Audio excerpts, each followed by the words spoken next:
Hi, this is Jason as Dr. Gaming Plays. I realize it's been quite some time since I put out a video. I hope to put out more videos on a little bit more regular basis, and I can't promise once a week or twice a week, but I wanted to do this video to have a special guest, and why don't I just allow her to introduce herself? Hello, I'm Akiera Strawberry 3. I'm mostly active on Twitch, but I do upload my own videos to YouTube sometimes with the help of my editor. I play a lot of video games on my Twitch, and yeah, that's mostly what I do. Okay, and I wanted to also have her guest here because where are you going in about a week? Germany. Germany, right? So she's going to be there for quite a while. It will be hard for us to do videos while she's over there. Maybe we could do something streaming, who knows. But, in any event, what we wanted to talk to about today, it's a controversial topic. And we're going to have a discussion about dubs versus subs versus localizations versus direct translation. And I know it's a hot button topic for a lot of people out there, but Akiera, why don't you start with your experience with anime, for example? So, I've been watching anime since I was in about middle school. I've watched both subbed and dubbed anime, and I like both equally. I think they both have their place. Usually if I'm starting a show in one, I like to finish it in that, just because I don't like it when the voice changes so dramatically. But there have been a couple circumstances where maybe I like the voice acting in the Japanese better, or just wanted the convenience of the dub. I think a lot of the performances are great on all ends. I always think about The Promised Neverland is one of those shows that I absolutely love the sub. I think the voice acting was phenomenal. That first episode especially, I'll try not to spoil anything, but Emma has a moment where she realizes things may not be as they seem, and the voice acting is really what got me into the show because I watched that clip, and I went, I need to see this, and I need to watch it sub, because the dub wasn't even out yet. I don't know if you've watched any of the dub. I think I've showed you parts of it. Yes, I think I've seen the first episode of the dub. So what was the difference like? Maybe what was like, so did the dub perhaps, did it make it more maybe accessible to a general audience who might be watching this? I think definitely, especially, I know me and a lot of people my age and my friends, we don't just sit down and watch something a lot of the time.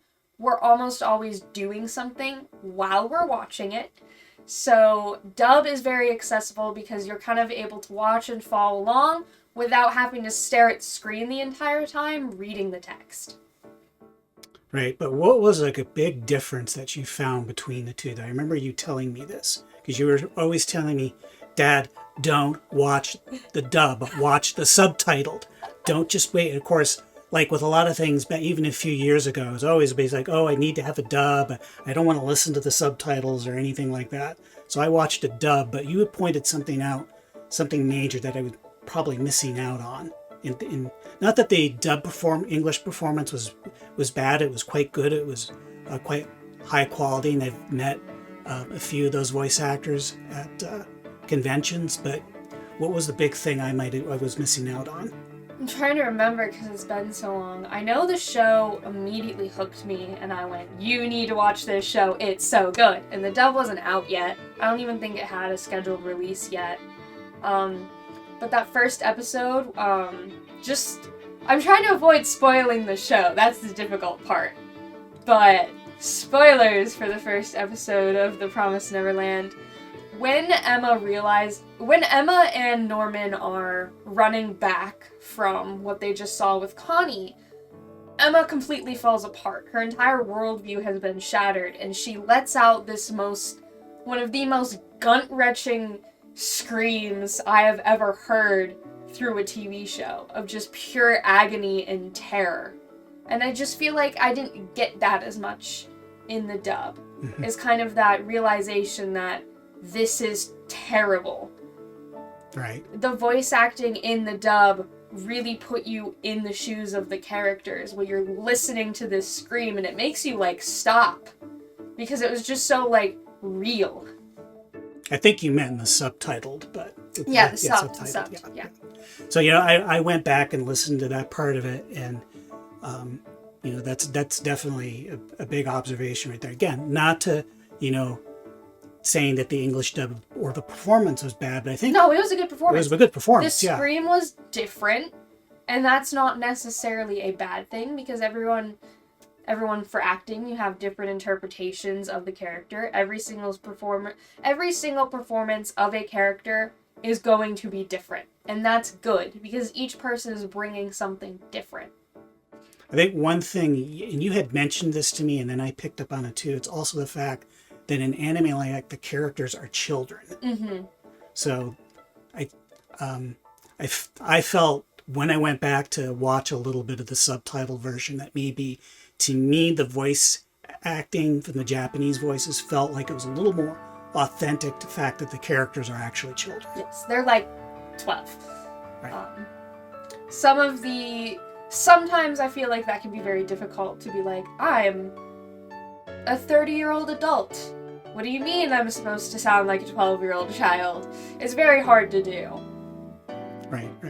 And so we've been watching a series on Hulu lately. And if you haven't watched it, I highly recommend that you do, and that's Shogun.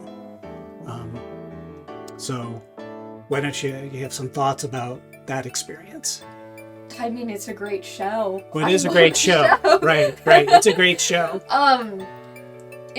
So for Shogun, all the Japanese speaking characters are speaking in Japanese. You have characters like Mariko who are actively translating between the English-speaking characters and the Japanese-speaking characters. So you have that language barrier built into the show, and they have to work around it, which does create an authentic experience because that's what would have been happening. Yeah, and the fact that it's also set in feudal Japan, it would just be very strange to hear a bunch of, I guess, in that setting, all English voices. Now, a lot of the European characters are actually from Portugal, so if they were really being authentic, you'd have Portuguese and Japanese, but I think they left that part, the European characters in English, to kind of have a balance between the two, like, let's keep this, it's in feudal Japan, let's keep this authentic as far as like the Japanese characters, but having all the European characters just speak English, I think makes it more accessible. Yes, it also makes it easier for them to write and have the show, because 3 languages is a lot more than 2 languages. That's because the main character, I believe he's from England, so he would be speaking English. He would be speaking English. So it's,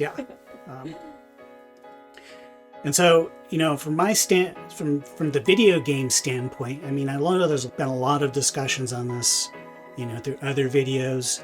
And again, I just want to remind everyone, we're not like the dub police or the sub police or the translation or the localization police. We're just kind of giving our opinions. But however you want to watch something, however you want to play something, if it's more comfortable for you to have the English, voices, even though the game is Japanese in origin, because you're going to enjoy it better, that's fine.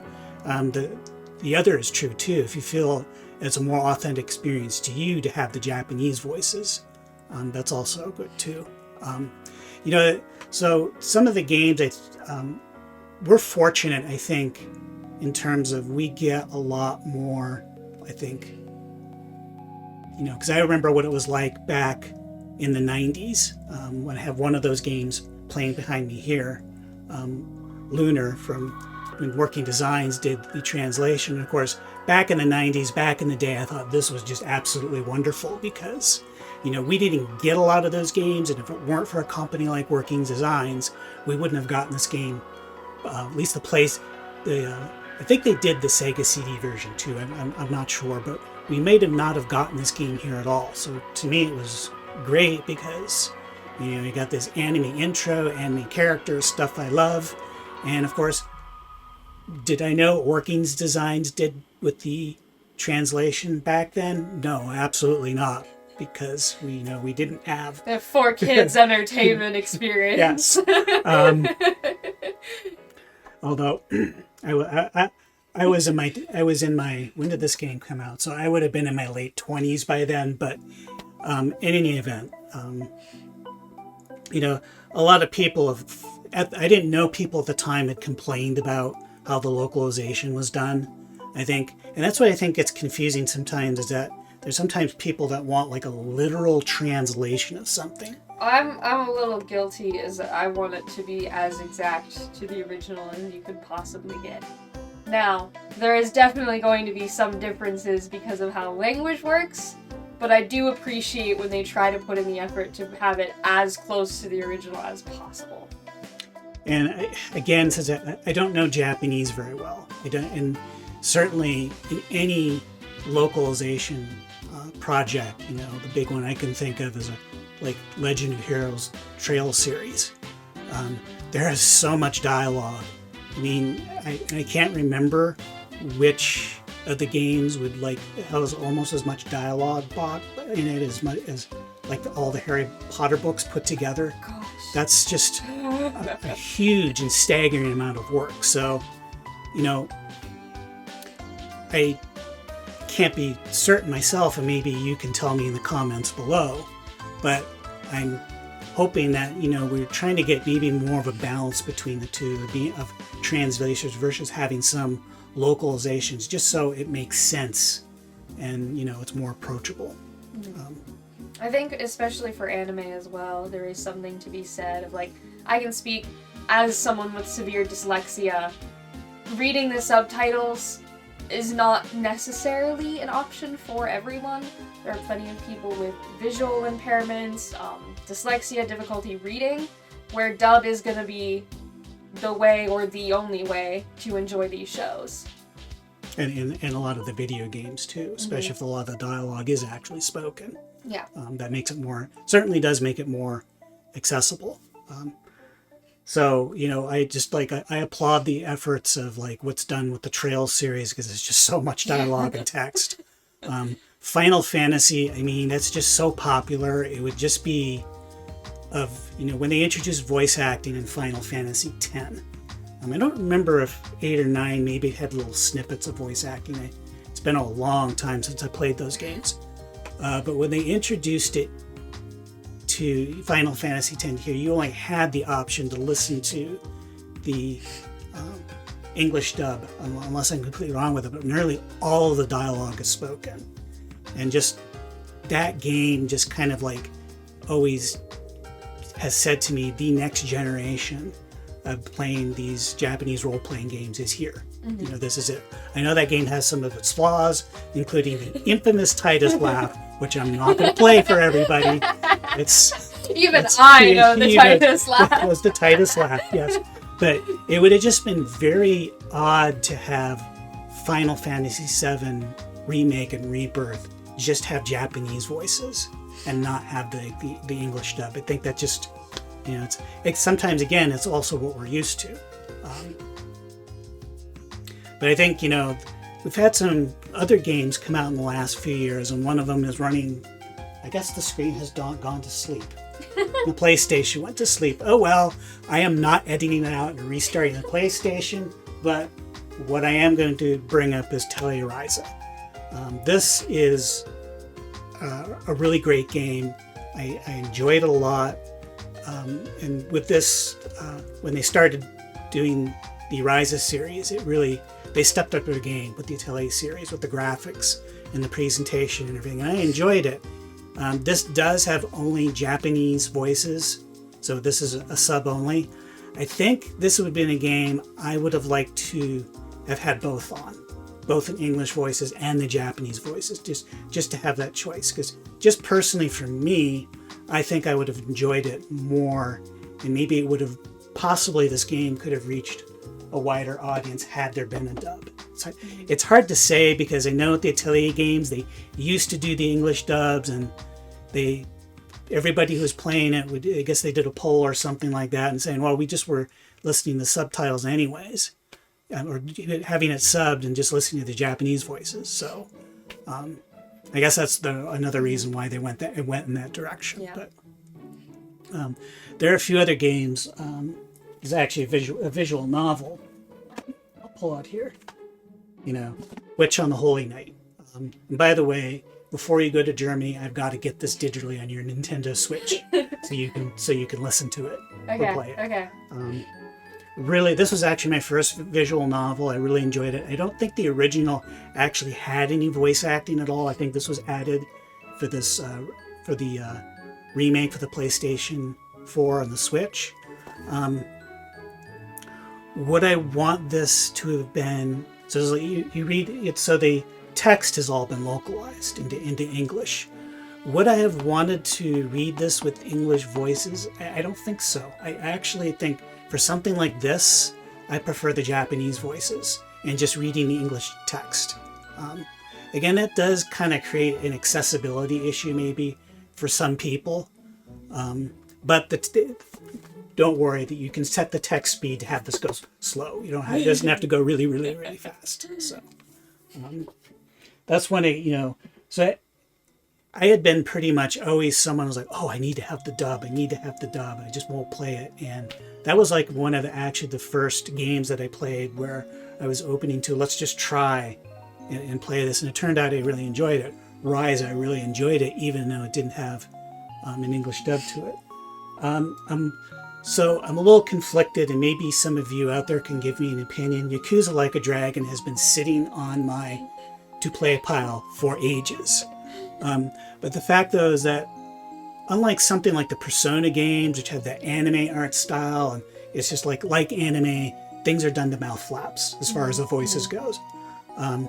These are like more realistic characters, and this particular game is set in Japan. So when I start to play this, I'm going to try it in both, but I have a feeling I'm probably going to play this subbed and not dubbed.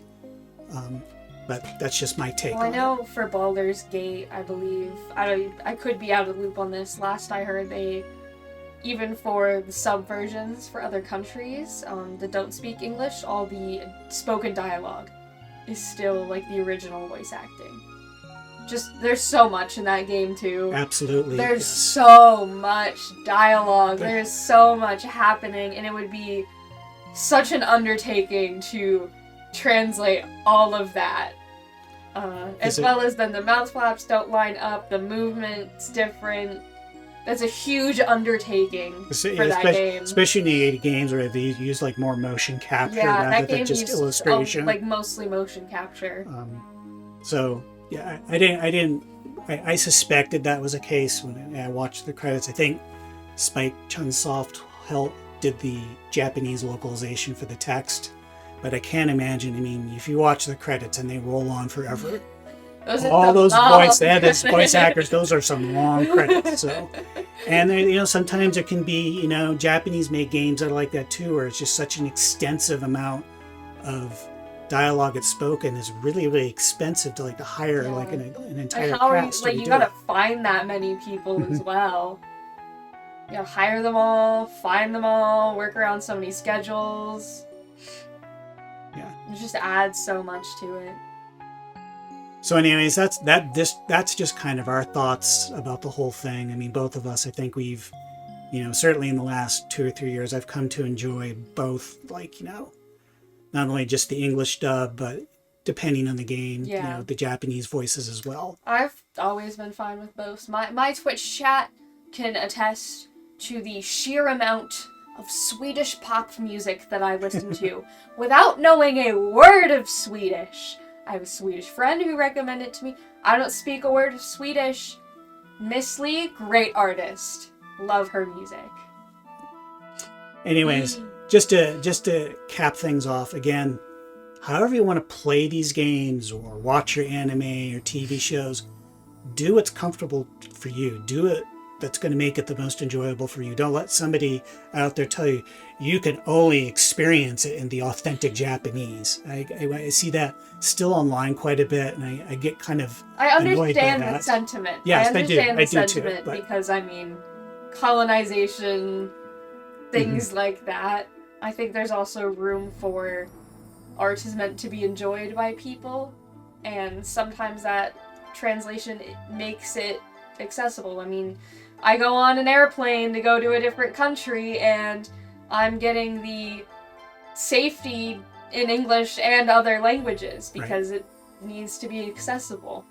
Absolutely. Now, obviously, watching anime is not the same stakes No, as it's not the same please stakes. don't die in an airplane, but Neither is playing video games. No, completely different set of stakes there. But anyways, again, that's my final thought. Enjoy your stuff how you want it, however you're comfortable. You have anything you want to add or? no, I mean, great discussion from us. Yeah, we really solved the problem. We here. solved the problem and controversy, right? And I will tell you, 100%, this was completely unscripted. We talked a little bit about what we were going to talk about, but we just did I everything don't off. need a script. Yeah, I'm who a needs Twitch those streamer. Yeah, who needs those scripts? Those are I'm just a so Twitch boring streamer. to write. I streamed 10 hours yesterday without a script. Anyways, bye-bye for everybody, and I will catch you next time. Bye-bye!